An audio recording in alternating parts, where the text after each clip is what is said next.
Jessie Moore!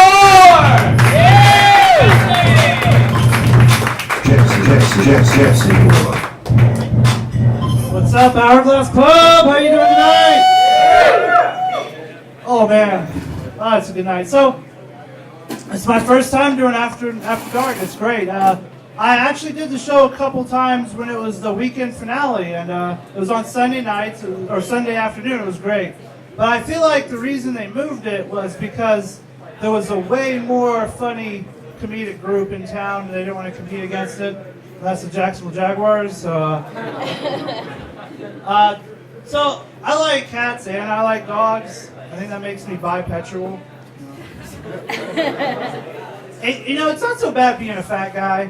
They make a lot more stuff for fat people. It's pretty cool. I was in the store the other day and I saw they make hair products for fat people. It's awesome. I was like, wow, V01, extra body. That's me. So yeah, that's pretty good. I take this medicine for anxiety, and it's all right. But the problem is whenever I masturbate, it takes way too long for me to finish. And I feel a lot like Red Leader from Star Wars, going down the trench, almost there. Well, my big fear is that when I'm actually with a woman, it's going to be more like, did it go in? Negative. It just impacted on the surface. And then some farm boy, his older friend and dog are going to show up and finish the job. FML. So, anybody ever masturbate while you're sad? I call it sadsturbation. It's alright, It sucks because you're not as turned on, so it takes a lot longer, and you start feeling pathetic, and you're like, oh, I wish I could last this long during real sex, and you're gonna come, it's gonna feel good. It's not gonna feel as good as a happy jerk, but it's gonna feel okay, and you might fall asleep. You can't cry while you're asleep. So you ever been so high that you closed your eyes and you felt like your face was really far away? You ever been so high that you got in the shower, you realized you still had your socks on, your hands? You ever been so high that you just kept trying the same joke premise over and over again? And you were going to try at least one more? You ever been so high that you watched 6 hours of Chopped and tried to write jokes about it?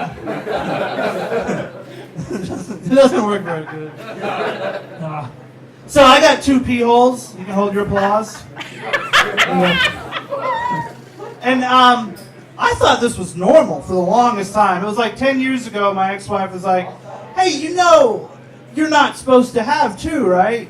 And I was like, of course I am. One's for urine and the other's for semen, duh. And she's like, no, that's not how that works at all. So I Googled it, and I was like, holy shit, you're right. I'm a mutant.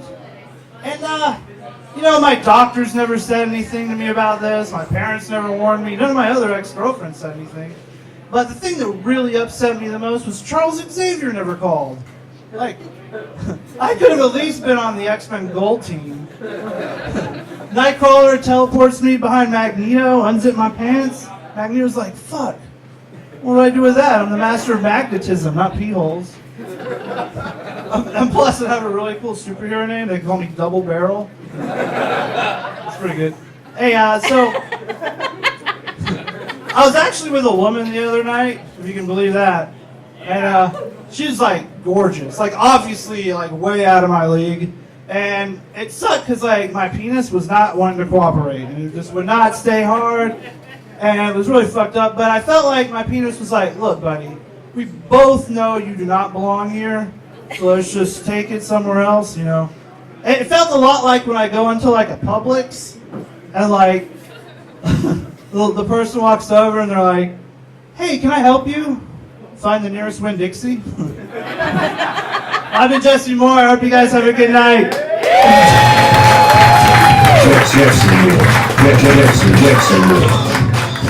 Jessie Moore.